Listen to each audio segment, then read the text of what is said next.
Welcome to our INSCT Research Center Roundtable, which features our graduate student findings for the fall 2016 semester at Syracuse University. INSCT, the Institute for National Security and Counterterrorism, is an interdisciplinary joint advanced research center directed by William Banks at Syracuse University and shared by the College of Law and the Maxwell School of Citizenship and Public Affairs.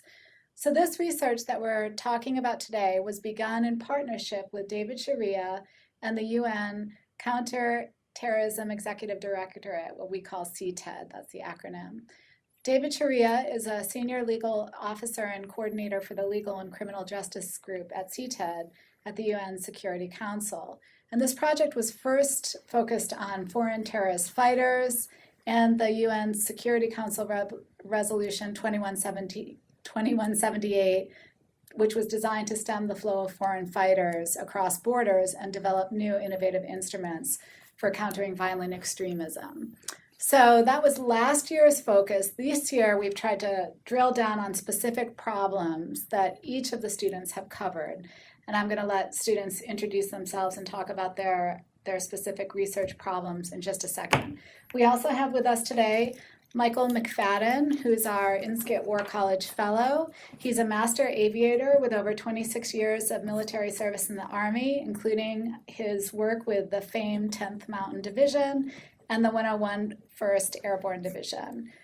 He can speak to his experiences and deployments here for us, and if I tried to list all of his awards, I would spend all of our time doing that here today.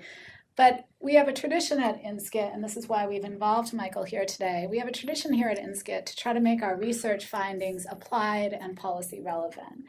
And so many of his experiences, including deployments in Afghanistan and elsewhere, are very helpful on the on-the-ground lessons learned side of the equation. So why don't we begin with students' introductions, and you can talk to us about your research topics. Catherine, do you want to start? Sure. I'm Catherine Russell. I'm a second-year political science PhD program. My research topic was I examined the role of gender in CVE policies, and I looked particularly at France the last 3 years. And the research question that I was interrogating was, how are women being positioned in French CVE policies? Hello, my name is Ethan Peterson. I'm a JD MAIR student here at Syracuse. My research topic area was counter violent extremism at the United Nations level, and my specific research question was what role the United Nations plays in shaping CVE policy at both the international and national levels. My name is Brittani Howell, and I'm a third-year law student. I was looking at the foreign terrorist fighters phenomenon and the legislation and action plans that were implemented by certain countries in countering terrorism and violent extremism. My specific question was what differences in the foreign fighters per capita that lie at different ends of the foreign terrorist fighters phenomenon, and how the differences should drive policymaking. Hi, I'm Aaliyah Williams. I'm an MAIR candidate here at Syracuse. My research topic was focusing on terrorist fighters' flows, specifically in Europe. My research question was focusing on the path of two cohorts of operatives that were part or linked to the Paris attacks, and looking at how they used EU security institutions, how they interacted with them, and used pre-existing networks such as migrant routes to conduct terrorist attacks. My name's Joseph Gale. Excuse me. I'm a master's in IR student here at Syracuse. And my research topic was the use of counterterrorism law and policy to silence political dissent. Great. Do you want to weigh in now, or should I wait till Sure, I can. Sure, that would be great. Just getting introduced to this process today, looking at the topics that you all researched and relating those to kind of what the U.S. military is doing, particularly the U.S. Army. One of the biggest issues we faced, or not biggest, but a significant issue we faced early in Iraq as well in Afghanistan, was the introduction of foreign fighters. And again, porous borders and allowing those foreign fighters to move freely between countries was a significant challenge. Primarily, a significant challenge for the military was trying to define the enemy, and that was constantly changing. So that your research obviously touches on that, as well as increase of women on the battlefield and the challenges associated with that, weak EU security, measures. Again, another issue I faced as a battalion commander in Europe in operations like Operation Atlantic Resolve and U.S. military deterrence of Russia in the Baltic states, as well as obviously the spread of ideology throughout the international community. Again, something the military necessarily can't combat themselves. Again, it's going to take the entire international community. So. Great, that's really helpful. So let's do a second round of questions, and maybe y'all can just drill down a little bit more in terms of talking about what your main claims or your main thesis is, and some of your findings. And you can kind of pay attention to what might be counterfactual or counterintuitive findings, because I think this group in particular did a lot of that. We found a lot of sort of unanticipated things in the course of this research. So do you want to just go around the horn again? Catherine, you're on the hot seat today. I'm sorry. No, it's fine. So I guess my thesis is that women are not fully recognized as agents, either positive or negative, in French CVE policies. And while France has begun to recognize the role of women as potential perpetrators of violent extremism as a result of recent failed attacks in Paris specifically, they haven't yet incorporated women as preventers of violent extremism or as preventers of radicalization. And are there models that you know of where states and governments are doing a better job at trying to get women to be change agents or first-line preventers? Yeah, so actually in post-conflict settings, women have been recognized for their roles as peace agents. And in CVE policies, particularly in Pakistan and a little bit in the UK as well, they've had these community-level programs which have really enabled women to prevent radicalization. And we haven't seen that yet in France. Okay, good. Any additional findings that we should know about that either you found profound or interesting, or that maybe goes against some of the literature or the practitioners' debates on these issues? Yeah, so one of the things that I've noticed about French CVE policies is that they rely a lot on assumptions about how radicalization occurs that maybe doesn't actually play out. Particularly in French prisons, there's an expectation that that's where radicalization occurs, or as a result of French secularism, particularly the headscarf ban. And that doesn't really capture the complexity of the way that we see radicalization occurring.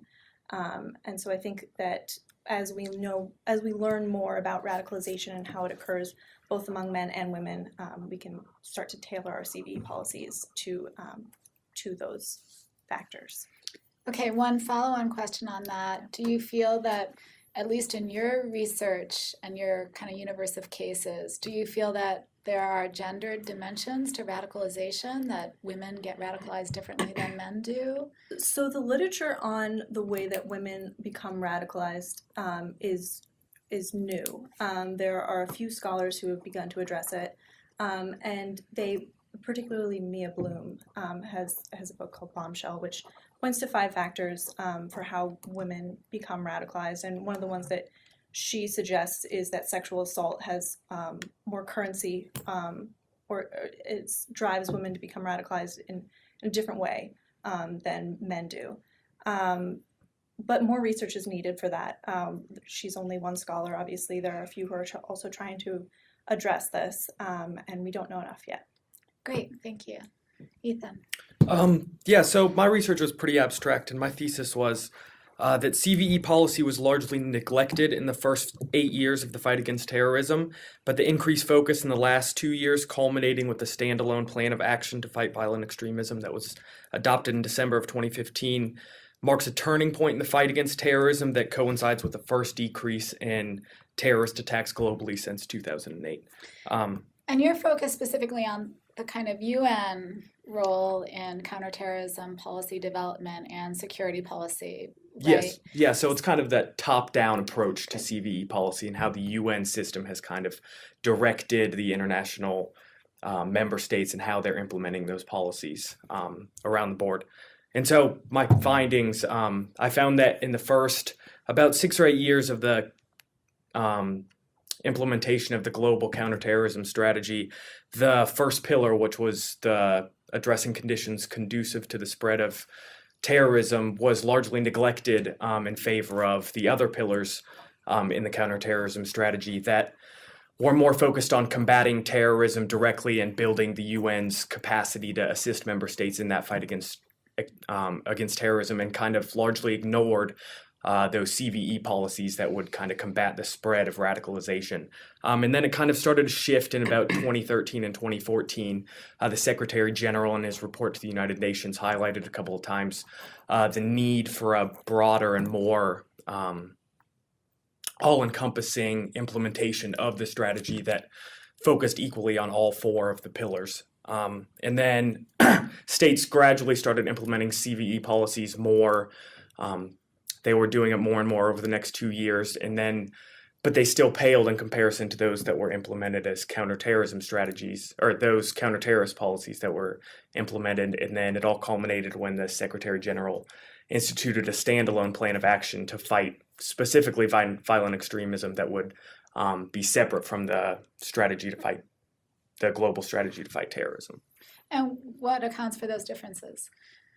The differences between the fight against violent extremism and the fight against terrorism. Yep. So the fight against violent extremism seems much more locally based in trying to promote dialogue and inclusiveness in local regional communities, as opposed to preventing the flows of terrorist fighters and preventing the financing of terrorism and criminalizing the spread and trying to recruit terrorist fighters.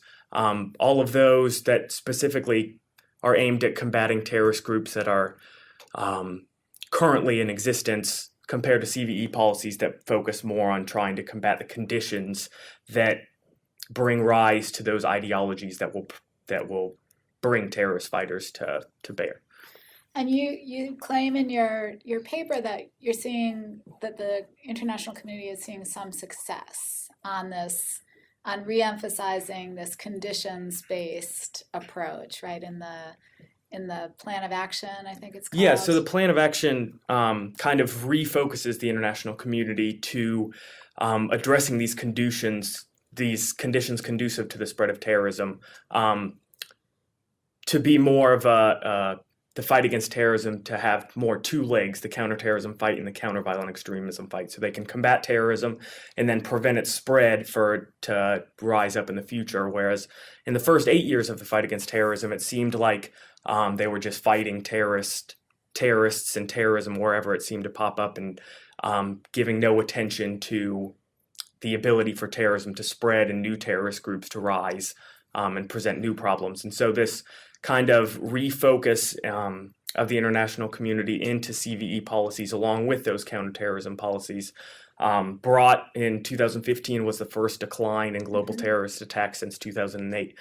Between 2008 and 2014, there seemed to be an exponential rise in the amount of terrorist attacks and deaths from terrorist attacks. And so it seems like this refocusing of the international community's attention into those CVE policies has kind of dampened the rise of terrorism and the spread. And so when they are combating terrorism, the successes of those the gravity of those successes is, the magnitude is greater, I guess, because the terrorism isn't rising in other areas, so you can actually start to suppress it. Okay, good. When we do our third round, I'll ask you about these conditions that are conducive. Okay. What are they? What are their drivers? And how specifically, in terms of examples, has the UN gone after some of these conditions? Okay. Brittany. My main claims were that Indonesia has had relatively few foreign fighters per capita, despite their large Islamic population, and that they've been successful in implementing both counterterrorism measures as well as counter-violent extremism measures. And in comparison, Belgium and Tunisia have struggled to implement successful and effective counterterrorism and counter-violent extremism measures. And tell your audience too why you chose these particular states, because you chose them sort of as outlier countries, right, and on different ends of the spectrum. So just explain that methodological choice that you made. I decided to go with Belgium and Tunisia in comparison to Indonesia to give a perspective on why we need to reframe our policies, and by looking at the countries who are struggling and comparing it with a country who is doing relatively well, we get a better look at what needs to be done in implementing effective counterterrorism and counter-violent extremism measures. But there was a real sort of numerical reason too, like a per capita exporting of FTFs, right? Right. Tunisia has the vast majority of foreign fighters in the Lebanon are from Tunisia, and Okay. Belgium has the most foreign fighters per capita in Europe, as opposed to Indonesia has very few foreign fighters per capita. Okay, good. So can you say just a little bit more about how Belgium and Tunisia in particular are struggling and why Indonesia is doing an effective or a good job? Belgium specifically is struggling with its federated government, and it has a large immigrant population who has perceived feelings of rejection, and coupled with the very successful recruiting networks within Belgium, it's led to a large number of foreign terrorist fighters leaving from Belgium. Tunisia has just begun its counterterrorism policies as of 2015. It just implemented legislation. It's still currently working on its action plans and counter-violent extremism policies. But a large problem Tunisia is still facing is weak border security, and this is allowing more foreign fighters to escape. Indonesia, on the other hand, had an earlier start. After the 2002 Bali bombings, they implemented legislation, worked with the United States and Australia in implementing special security forces, which have been successful. They've been focusing internally and on internal threats and neutralizing recruitment networks, and then they're starting to shift their focus to external threats to strengthen the border. Great, that's very helpful. Leah? Because my research was focusing on following the paths of two cohorts of foreign terrorist fighters, my question or my claim was really focused on the fact that free movement agreements within the EU, the Syrian refugee crisis, as well as pre-existing migrant networks were the cause for their easy access or their ability to enter the EU and have the Paris attacks occur. But what was really interesting, the findings that I found kind of ventured beyond what I was initially looking for. So I was able to understand this external operations branch of ISIS, for instance, the AMNI, and understand how far-reaching that is within Europe, within the Middle East, and as well as North Africa. So it was really interesting to be able to find that out, as well as relate the tactical similarities of the Paris attacks with Mumbai 2008, which was also interesting because one of my attackers that I was following was linked to that attack. He was one of the alleged bomb makers, so that connection was also interesting. So different findings like that kind of moved away from my original analysis and started to bring up other questions like that. So you're seeing some tactical similarities, some ideological shared similarities or norms or goals and objectives, and you're seeing shared pathways, right? Yeah, it's really interesting how this AMNI, this external operations branch, really utilizes pre-existing networks. So for instance, in order for the operatives to get from Syria and enter to Greece, they had to use the smuggling networks that existed in Turkey. And they didn't create their own network. They turned different individuals to be able to work with them and said, okay, we'll pay you to be able to smuggle our operatives from Turkey into Greece. So finding that out was really interesting. And just tell your audience, just so we're all clear, who made up your two cohorts that you were sort of retracing their steps through from the Levant to Europe. Okay, so the first cohort was made up of two operatives that managed to partake in the Paris attacks. It was the names are still kind of debated, but it's Mohammed al-Mahmoud and Ahmad al-Mohammed. And they were both believed to be Iraqis. This is all coming from a video that ISIS put forward. And the second cohort is really interesting because they did not make it to the Paris attacks, remained in the EU for another month, and then after there was an arrest warrant that was issued, they were finally captured. And they consisted of Adel Haddadi and Mohammed Ghani Usman. Haddadi is an Algerian who's on the Algerian watch list, and Usman is the alleged bomb maker and Pakistani and believed member of the group that was behind the Mumbai attacks. Right. And one of your findings had to do with the kind of strength or weakness of UN security networks, not only border security institutions, but also the way that they did this kind of interdiction when they came up with a potential suspect. Exactly, yeah. So can you speak to that just a little bit? Because that's a big portion of your findings that I think is, in a way, an assessment of how the EU is doing on some of these issues. Yeah, it was interesting because going into it, I knew that the refugee crisis, as well as Greece, who is kind of a scapegoat, I feel, a lot of the times because of their economic restraints, they weren't really able to get enough resources. And it was interesting that Frontex, which is the EU institution who oversees, or not overseas, but they're part of assisting with refugees and immigration and everything like that, but they also sought help and assistance and more funding, being able to get more resources for screening of individuals. And it was kind of interesting how other countries face similar issues, and it was surrounding this refugee crisis. So for instance, Hungary wanted to close their borders because of fear of how many refugees would be coming in and the ripple effect that had on surrounding countries. And it was kind of a question of, did they know the ripple effect that would occur or not? So it was also interesting to find that out as well. Okay, good. Joe? So I specifically explored the domestic context of using counterterrorism law and policy to stifle political dissent in 4 countries: Turkey, Egypt, Russia, and China.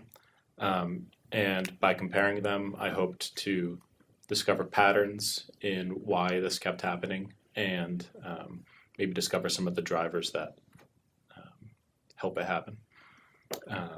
And what I found was that all of these states developed counterterrorism law and policy to counter a genuine national security threat.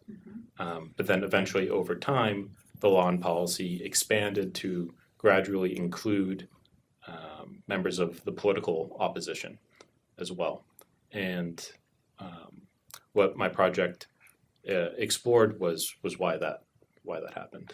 Can you give us a couple examples from some of your case nations, like Turkey or China? So in Turkey specifically, the ruling administration, the AKP party under President Erdogan, was expanding counterterrorism law and policy from around 2014 to the present. And one of the groups that eventually got targeted under this CT law and policy was Kurdish politicians who originally were supportive of the administration, but then gained enough parliamentary power to start to threaten the majority that Erdogan's party had in the Turkish parliament. So they were one of the groups that eventually fell under this jurisdiction and were targeted by the CT law and policy. And how specifically did CT law apply to them? Like how were they prosecuted under something? Sure. So they were eventually accused of being connected to the genuine security threat in Turkey, which was the PKK, which is the Kurdish insurgency group. And that's a similar pattern in the other 4 countries as well, as political opposition is then connected to the actual terrorist organization that's operating in that country. And it gives the government or the administration legitimacy to use CT law and policy against them. Okay, good. So I want to give Michael another chance do you want to ask questions? Or? Sure, or just some comments in sure. terms of like women's role in terms of counterterrorism. And we learned early out in Afghanistan, for example, that women played a significant role on the battlefield. So organizations like Special Operations Command recruited young female officers and young female enlisted soldiers to work with these special operations teams as they went into villages for several reasons. One, to give women a voice. We realized that women were reluctant to speak to male soldiers, but also to show that women played a role of significance in the U.S. military as well, and showed empowerment by having those young female officers in those organizations. So, and the other thing about talking about conditions and condition-based to kind of counter terrorism, and we learned early out in Iraq in 2003 that the conditions were really optimal for terrorism, as the U.S. military or the Iraqi military was the primary employer there. So we tried to reduce those conditions by employment, establishing basic social services, water, electricity, things like that. So early out, we realized that, and still challenged in a lot of countries to do that. So, But doesn't that suggest that there's a kind of socioeconomic driver or cause to terrorism? And did that play out that way for Yeah. you? I mean, this is a debated yeah, point in absolutely. the And again, scholarly early out, we literature. didn't realize that. Again, when you take the largest employer and you basically abolish it, then all those conditions start to exist. Okay, interesting. Where again, yeah, socioeconomical conditions really set the conditions for terrorism. Okay. Any other thoughts here for other?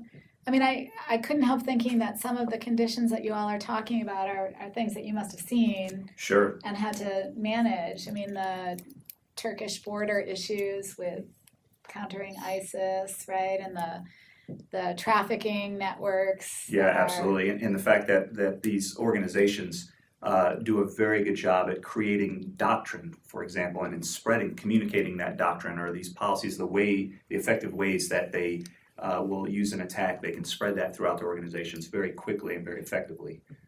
Where much larger organizations have a hard time developing that type of doctrine, where we're seeing these terrorist organizations do very well at it. Huh, that's interesting. Okay, last round of questions. This is to talk a little bit about what you think the policy implications are of your research. Now, we mean policy broadly, so it can be UN counterterrorism or countering violent extremist policy. It can be national level, domestic policy issues. It can be the literature itself, the political science, legal scholarship, international relations literature, where, as you all know, the terrorist studies literature, where scholars have been working on these various issues for some time, and I think some of your work is showing very different conclusions than we're seeing in some of the policy debates that are national and international, some of the various literatures. So if you want to speak broadly to the implications of your work, and you can handle any axis you want, whether it's domestic policy or scholarly literature or practitioner lessons. Okay. Well, I think policy implications from mine is fairly straightforward, coming from my findings, which is that women need to be recognized as potential agents of extremism, and that they need to be incorporated as preventers of extremism and radicalization. But I think the largest implication is just that we don't know. We just don't know so much, and so we need more research, more empirical studies to figure out why women are becoming radicalized and how they can best prevent radicalization. Yeah, mine were pretty straightforward too. I think with this turning point in 2014 that kind of refocused the counterterrorism fight to also include these CVE policies, that we're kind of going down the right path now. And I think the implementation of the fight, the plan of action to fight violent extremism will presumably happen much quicker than the implementation of the counterterrorism strategy, because that institutional infrastructure is already there for the UN to be able to assist member states in the implementation of the plan and facilitate the exchange of best practices. So I think as far as policy implications going forward, continuing the trend of focusing on those CVE policies and diverting more resources into that research that studies why people are going down the radicalization path. And midway through the implementation of the counterterrorism strategy, states started to kind of focus regionally around regionally specific ways they could fight terrorism. And I think that trend should continue with CVE policies as well, because the ways people become radicalized in certain parts of the world are going to be completely different than the ways people become radicalized in other parts of the world. So some states like Australia and New Zealand partnered to create a an office that conducted CVE initiatives in their region of the world and diverted, I can't remember the exact number, but I think it was about $9 billion to CVE policies and de-radicalization programs and studies that focus on why people in Australia and New Zealand and those outer islands are going towards radicalization. So I think continuing that trend is probably the best way forward from here. But aren't there some wrinkles here in terms of trying to figure out the conditions that produce radicalization and violent extremism on the part of the UN? I mean, this is in a way what Catherine spoke to and many of your work speaks to. We're not entirely sure what the conditions are that create not just a radicalized individual, but radicalized organizations that then have both the capacity and will to conduct some of these attacks. I mean, how does the UN deal with this sort of wrinkle or this conundrum that we don't really know exactly which factors or which are over-determining factors? I mean, maybe in a specific case of conflict like in Iraq in this period, this, as Michael mentioned, the role of socioeconomics and the kind of decline of certain institutions that were key employers was determinant, right, in that situation. But in other situations, Belgium, for instance, why are we seeing such a, and I think Brittany's done a good job at describing what the particular local conditions are that create that, but doesn't this policy the UN policy hinge on being able to get some of that right and accurate and localized? And in your estimation, is that occurring? I definitely think you're right in that it's a huge wrinkle for the United Nations because it's a global problem, violent extremism, but it's a very localized context for the specific problems. Why people are going towards violent extremism in certain parts of the world are going to be different than other parts of the world. So trying to institute a global policy that fights violent extremism that is malleable enough to be implemented in specific areas that can be successful in specific areas is definitely going to be a challenge going forward. So far, I think they've tried to do it by being rather broad. There were 7 priority areas in the plan of action to fight violent extremism, all very broad. The first is dialogue and conflict prevention, 2, strengthening good governance, human rights, and the rule of law, 3, engaging communities, empowering youth, gender equality and empowering women, education, skill development, and employment facilitation, and the last one, strategic communications, including through the internet and social media. So they all seem to be very broad categories of conflict prevention that are going to be slightly different depending on the context they're implemented in. Obviously, dialogue and conflict prevention are going to be important in all parts of the world, but the dialogue that's necessary in the Middle East is going to be different than the dialogue that's necessary in South America. And so by having that type of broad plan of action to fight this violent extremism and allowing regional organizations in specific countries to focus in on how those priority areas relate to their problem on the ground, I think is going to be fall mostly in the hands of the member states. I'm not sure the United Nations is going to be able to dictate a policy that is going to be able to be implemented in places across the board. So I think those partnerships in regional organizations and between member states and sharing those best practices is the most important thing going forward. And that's the role the United Nations can play in facilitating those partnerships and creating websites and forums and workshops where people can come together and share those best practices and what's been working and what hasn't been working. So one other hard question on this, then I'll take you off the hot seat. But isn't the weak link of that approach member states who are perhaps engaging proxy militias and then supporting through either subtle or maybe not so subtle means some of these terrorist organizations to do some political bidding or some local, bidding that they may have at stake in some area? I mean, there's no there's no, it's no surprise, right, that some of the Gulf monarchies are funding Syrian rebels and that those rebels have ties to terrorist organizations in many cases. So how does the UN CV policy manage that kind of contradiction or tough case or member state issue in which certain states are not necessarily acting in good faith on some of these problems of extremism? That's definitely a hard question. And I think it directly relates to Joe's research and how these member states can start to, have good intentions when these policies are initiated in the first instance, but then over the years they kind of evolve and are exploited by the governments potentially. And as far as what the UN can do to combat that, so far, the General Assembly has a biennial review of the global counterterrorism strategy, and I assume that's going to continue with the plan of action to fight violent extremism. So I think the best way to prevent that is before those reviews, the Secretary General submits a report on the activities of the United Nations, which includes summaries of activities of the states, the initiatives that they've been implementing. And so I think that time when all the member states are together, when the General Assembly is reviewing all of those policies, there can be a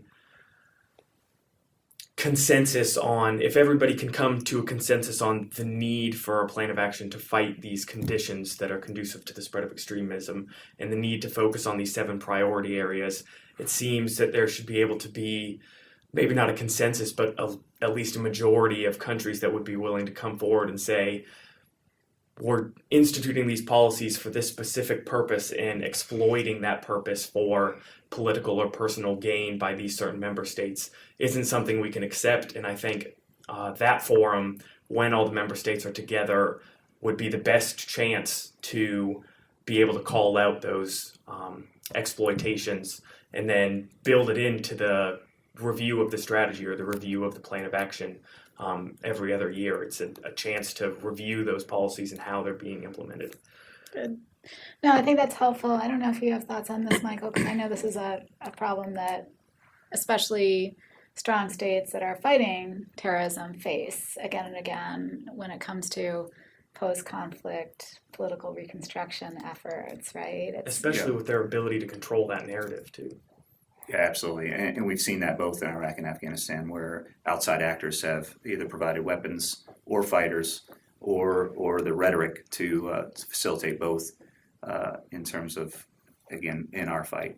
Right. So I think partially that highlights the need for the dual approach, the counterterrorism and the CVE approach, that you can't have one without the other and one's not going to succeed without the other. Good. I think that's helpful. And I think it's nice in this venue to think about the tough or stubborn or hard problems that aren't necessarily easily solved. I mean, that should be one of the highest goals of research, to try to articulate with clarity those problems better. Okay, Brittani.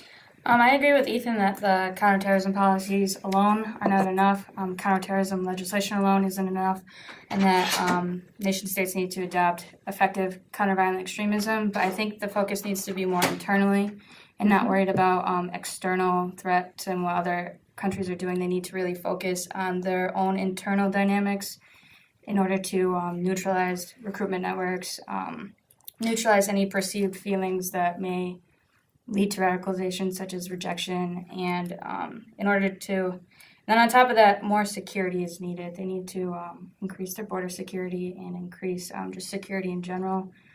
I think this is a great point. That in a way, the nation states are the first line of defense and the first investigators of these kinds of extremist dynamics going on in their borders, right? And so they should be very much leveraged or empowered as agents to try to address these problems first before they become cross-national or transnational kinds of developments. It's a kind of old gem of wisdom, right? but it's an oldie but goodie, as they say, right? This is an important feature in all of this. That member states and nation states have a very important role to play in CT and CV policy. Okay. Any other thoughts? Any counterintuitive?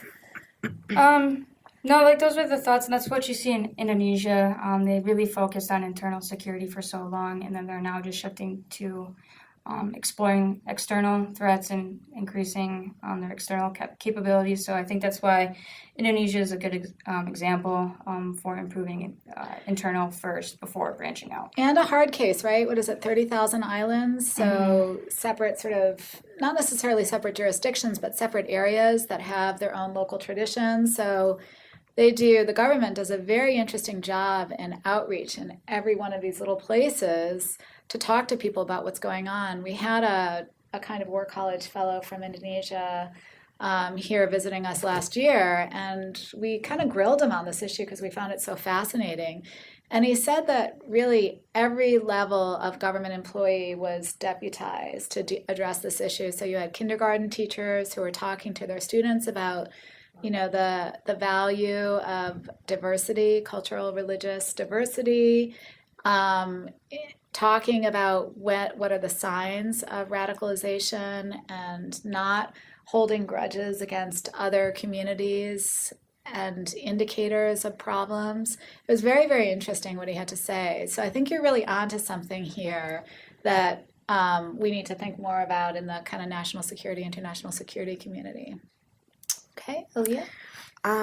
For my research, I think there are a couple implications. Good. The overall findings that kind of concluded that there's this need for cooperation and adaptability. Specifically, the EU does a really good job in terms of sharing information and working together when it comes to instances of European arrest warrants, for instance. And that was specifically with Haddadi and Usman, and the arrest warrant was issued by France. They were arrested in Austria, so they were trying to get them extradited back to France to face charges in France in relation to the Paris attacks, and that cooperation information sharing was pretty good. However, that was contradictory of the Eurodac, for instance, where they were entered into, or both cohorts were entered into the Eurodac or the database for immigration in the EU multiple times. And it's kind of a question of, was there a disconnect with the information sharing? Do they need to tighten So it up? immigration information sharing was bad, but security information sharing was good? Is that kind of... It's more, I guess, like the legal Okay. structure, dealing with like terror offenses, although that's also kind of not weak, but the fact that there were multiple operatives that took part in the Paris attacks who have had terror offense charges and spent time in prison, not just once, but a couple of times, kind of speaks to or questions the terror offense charges. Meaning, are they strict enough? Right. Are their penalties strict enough? And kind of what that might do if you're repeatedly charged with the same offense. If that, pushes you towards This wouldn't one happen thing. in the United States. like, You don't get multiple chances. So it kind of makes you question that, but at the same time, the fact that they have these really extensive offenses is interesting because most times you hear that they're charged with other offenses and not terror offenses. Okay, but in this case, they were actually terror offenses. Right. In And both cohorts? In both cohorts, Okay. and as well as other operatives that were linked, that took part in it. They were terror offense charges. So it was interesting to see that from radicalization to actually being linked to terror attacks. So I thought that was interesting. So if you had this opportunity to make recommendations to the EU, what would your recommendations be? Like 5 recommendations or 3 recommendations from your study, from your my study. meticulous tracing of the pathways and all the decision points that these 2 cohorts made? I would say that it's definitely important for cooperation to continue the cooperation, and it's something that they keep saying, which is helpful. I think another concern would be the delicacy between dealing with refugee networks and not not making it too much of a security concern to kind of ostracize them, which is another effect that the attacks wanted to do. The fact that there were Syrian passports found at the scene of the Paris attacks, whenever there was a lot of political outrage and tensions surrounding the Syrian refugee crisis in Europe, definitely didn't help the situation. So you don't, I would suggest not ostracizing them, but still working towards security and having that international as well as national security within their borders, dealing with immigration.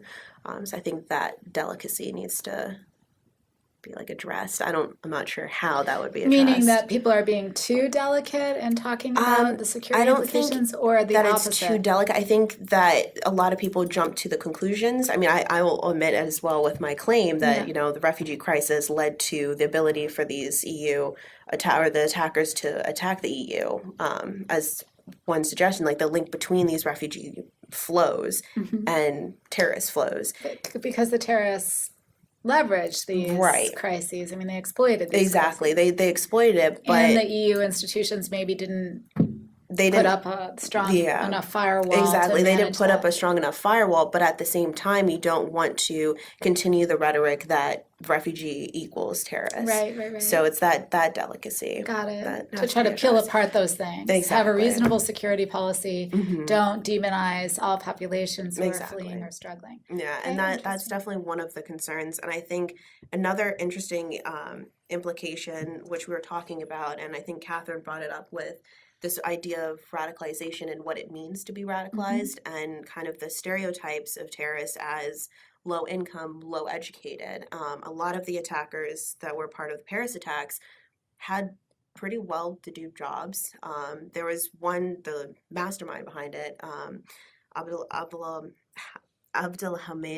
Aboud, who had like a lot of well-to-do education. He was raised in a middle-class family, and yet he was this mastermind who was an emir of war, or someone who trained individuals. He's linked with the Jewish museum attacks. Right. So the fact 2012. that he was linked to this and that he skates over that stereotype, he doesn't fit it. So we're not going to necessarily target him, but you wouldn't think of him as someone. I mean, he's a clother at Molenbeek.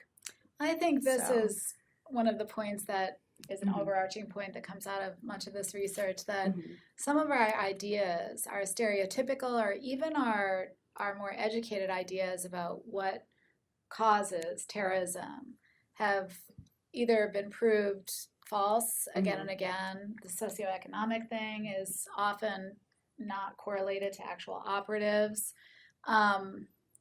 or that it's only true in very circumscribed local conditions. I think this is one of the overarching kind of findings of this research, that we really have to be really careful and particular and grounded about trying to understand this, and to not hold, very stereotypical notions of who these operatives are. I mean, in other cases in Europe, some of the operatives were business owners, right? Exactly. And so this is really, I think a problem that needs to be addressed. So this is a very good one to bring up. Joe? All right, so I think states are ultimately responsible for the use of counterterrorism law and policy to stifle political dissent. But there was an opportunity for this created by the international community, especially after 9/11. The global war on terrorism, the perceived linkages between terrorism and separatism, and this general concern that religion is one of the primary components of domestic terrorism. All of these assumptions and all this atmosphere helped states justify using CT law and policy to stifle political dissent. We didn't necessarily condone it, but we didn't condemn it either in that context. We being who's we? The international Us in this class. community. That's fair. I think I would say Europe and the United States, who would usually be more critical of these countries in terms of human rights, they sort of glossed over counterterrorism law and policy. But why are we and Europe I mean, isn't this to put, we're not the UN. We're not, Europe is not the arbiter of norms in the world, right? I mean, why Yeah, are that's very they true. responsible for telling states what they should be doing in terms of their own? Why can't Turkey decide what the right balance is? Well, ultimately, Turkey. They do. Tur- but tur- so tur- why it does. is it, The buck does but stop so at why Turkey. is your claim that the EU and the US should somehow manage this? And how does that make sense? So perhaps not because we are universally endowed with some better sense of human rights and international standards, but But that's the implication and the inference behind some of these roles that we're placing right. Western nations in. I think Not only is it not effective, it has a kind of moral superiority thing that, I think gets a little old and tired after a while. absolutely. I think one of the reasons why the international community might want to reconsider its sort of carte blanche attitude to the actions of these states is, one, the states care about them and respond to them.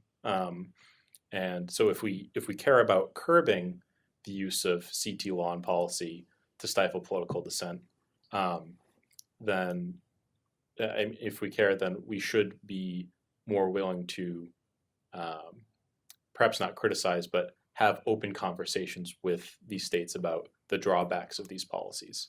But would that be the role of the UN and not the US? Oh, absolutely. And when I say international community, Yeah. the UN is definitely. And so let's think about that for a second. So if the UN tried to, how would the UN go about doing this at a practical policy level, or even in terms of creating some Security Council resolutions to do this? Because, you could say to Turkey or to China or to Russia, or to Egypt, let's take Egypt as a case, right? You could say, listen, you guys, when you do this countering violent extremism stuff, please don't demonize the political opposition or dissidents. And El-Sisi is facing some pretty strong challenges, Right. Absolutely. where political opposition is often organized through terrorist networks like the Muslim Brotherhood. Not Mhm. all of it, not in every case, but there are some overlaps there. Right. So how does a reasonable state government manage that?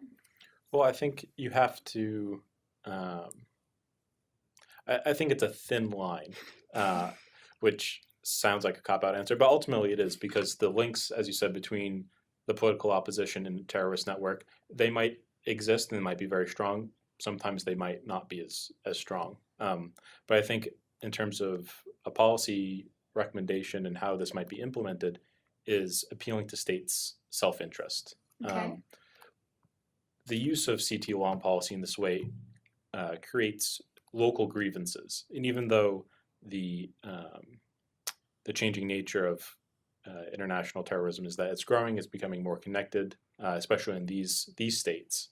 The grievances that allow these international terrorist organizations to operate in these states are still very local, the local grievances. And the use of CT law and policy in this way helps facilitate the growth of those grievances.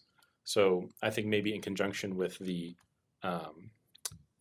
UN pillars that Ethan mentioned about the different components of CT, I think as that's beginning to become more and more in a focus of the UN, trying to get these states on board with also adopting those pillars, which would hopefully soften the use of this law and policy against political dissidents. Okay, one follow-up on this. Sure. So my grievance is that I want my town to be a separate nation from the rest of the US. Yep. How do states speak to that grievance? How does anyone ever disabuse me of that grievance, right? I think that Vermont should secede from the Union. And no amount of, whatever alternative suggestions are going to convince me otherwise. Right. So how does this, and if I don't get my wish, then I'm going to, start using political violence as a way to try to push my agenda. This is not so far. Obviously, Vermont is sort of a whatever, but it's a silly example. But this is not so distant from some of the claims of many groups who then use terrorist violence to to do their work, right? So I mean, how does a reasonably constituted government speak to that grievance? It can't. I mean, I think we need to be honest about that. There are some grievances that are never going to be solved. You're never going to own, certain areas of the world that you think belong to you, right? You're never going to be able to secede from the Union. You're never going to be able to impose your rules upon religious or ethnic minorities that you think have a lesser right to certain political status rights than you do. I mean, these are grievances that we cannot cater to, that no reasonably constituted government can cater to without delegitimizing themselves and also engaging in human rights norms violations. So how do we manage this? So I think there are many layers to that question. I think just in the project that I did, this theme of separatism, especially ethnic separatism, is a prominent role in some of the counterterrorism narratives that these states have, and they are legitimate national security concerns that aren't going to go away. And in a way, you're right. You can't really remove the grievance if you really believe that this part of Russia or Turkey should be a separate country. Right. But I think taking China and Turkey as an example, before the recent conflict with the PKK again, Turkey did take some steps to recognize grievances that surrounded the calls for ethnic separatism. So they made it so it was illegal, so you could speak the Kurdish language, and you could play Kurdish music, and you could refer to yourself as Kurdish and not a mountain Turk. But couldn't one argue that those are all just steps to enabling this kind of grievance and making people think? Like if I tell Vermonters, okay, you don't really have to, use the flag or send a representative to government or whatever, isn't that me sort of slowly but surely coddling people or enabling people so that they think that ultimately they are going to get their grievance resolved? Or what if I say that, actually, it's okay to exile or take the passports away from Ahmadiyya, this minority sect in Islam, and that should I then be surprised when people start attacking this minority sect and their religious celebrations? I mean,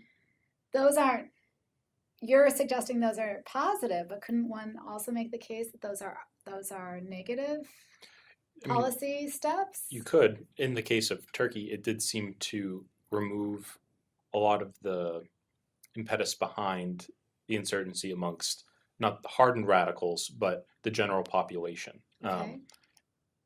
And I think on the flip side, in China, with the Uyghur population, China has not engaged in any of that at all. And in a lot of cases, they've become even stricter about Uyghur identity, especially as it relates to Islam.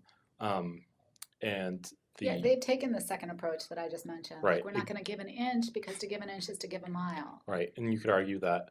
How's that been going? Well, it's hard to tell because independent media isn't really allowed into Xinjiang. But on all accounts, what happened is the more radical people left, joined international terrorist organizations, and now are starting to come back. So maybe I'm self-selecting those two examples to prove my point. But ultimately, there's no one clear-cut answer, and states have to balance. I think what some might call like placation, right? Whereas others would call it Negotiations. Negotiations. Yeah. But ultimately, the states themselves have to pick what line is ultimately like too far in that negotiation. Great. Well, thank you very much, everybody. I thought this was really productive, and thank you to Michael for joining us and offering some pretty impressive insights.